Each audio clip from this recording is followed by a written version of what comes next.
It's weird, right? Just by way of cheer as well, before I start talking about my show properly. Give me a cheer if you have heard of me before. Yay! Give me a cheer if you haven't. Yay! Oh, about half and half. Well, for those of you that don't know me, hello, my name's Matt. You may have seen some of the things I've done over the years. I made a very successful documentary on ITV called Pampered Pooches Hollywood. I know, guys. Career's doing very well. But a few years ago, I used to host a TV show called The Extra Factor, and I hosted it with a woman called Caroline Flack. Now, I'm going to get the elephant out the room straight away. I have never had sex with Caroline Flack. I was 22 when I made that show. That is way too old for her. And you, however, could I get your number? Now, it's weird, though, because I'm kind of on some stuff, but I'm not famous, and it's a really strange place to be in, right? Because I want to be more famous, but it keeps not happening to me, right? A perfect example of the level of fame I'm at happened to me a few months ago. I was sat at home, and I was watching the TV show Pointless, right? And I was sat watching Pointless, and as I'm watching Pointless, I am an answer to a question on Pointless, right? Which is the coolest thing in the world until it turned out that I was the pointless fucking answer.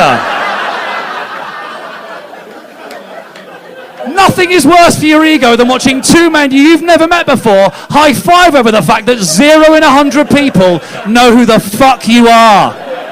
They won $3,500. It was ridiculous, right? And I've had these weird points in my career. Like a few years ago, I'm an award-winning comedian. You're in good hands tonight. What award have you won, Matt? That's a very good question. Have you won a BAFTA? No. Have you won a National Television Award? No. Have you won a Shitty TV Choice Award? Also no. In 2014, I got a call from my agent, and she rang me up, and she went, Matt, congratulations. I went, what for? And she went, you have won an award. And I went, what award have I won? She then informed me I'd just been crowned Heat Magazine's Weird Crush of the Year. Now, correct me if I'm wrong, that is not a fucking award, right? That is a trophy with a middle finger in it, right?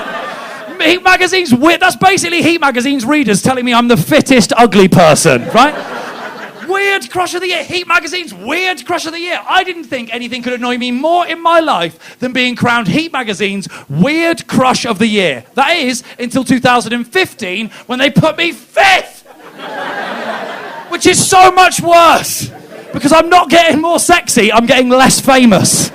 And that's depressing, right? When you do this kind of stuff, like people write stuff about you online, and it's weird, and that's what this show's about. My show is called Slash. That's the kind of theme of the show, and a lot of stuff gets written about me online that is called slash fiction. Now, by way of a cheer, does anyone know what slash fiction is? Well, Liverpool, you are going to learn. Slash fiction is gay erotic porn written by teenage girls about boys they fancy, right?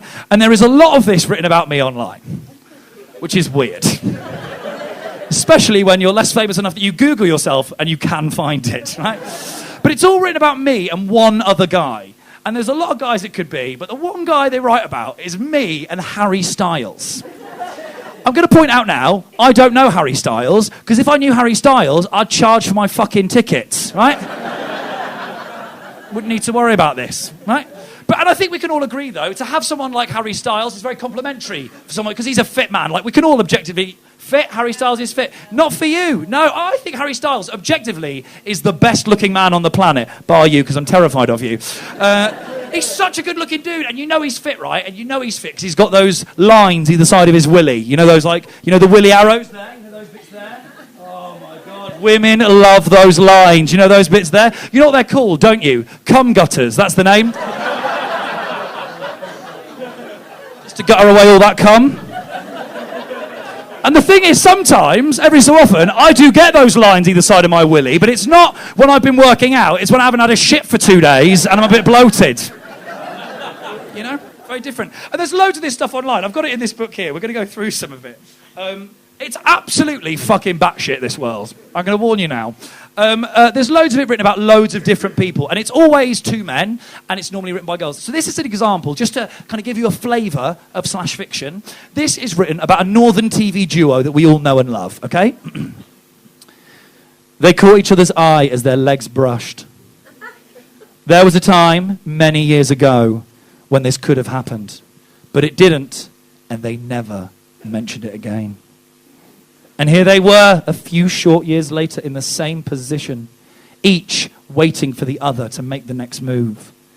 Then, as one, they fell into each other's arms. Kissing passionately, their clothes peeled off, and before either knew it, they were making love. As he slid himself forward, he whispered, "To me, to you."